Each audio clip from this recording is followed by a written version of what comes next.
பல்லடம் அருகே மண் லோடு ஏற்ற வந்த லாரி என்ஜின் கோளாறு காரணமாக தீ பற்றி எரிந்ததால் பரபரப்பு.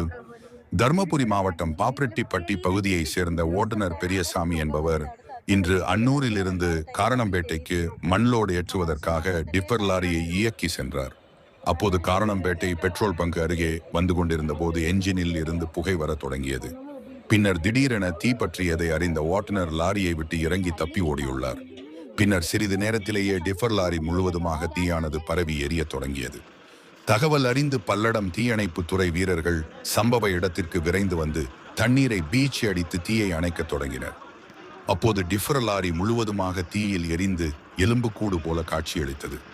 நீண்ட நேர போராட்டத்திற்கு பின் தீயணைப்பு துறை வீரர்கள் தீயை முழுவதுமாக கட்டுக்குள் கொண்டு வந்தனர். இது குறித்து மங்களம் காவல்துறையினர் விசாரணை மேற்கொண்டு வருகின்றனர்.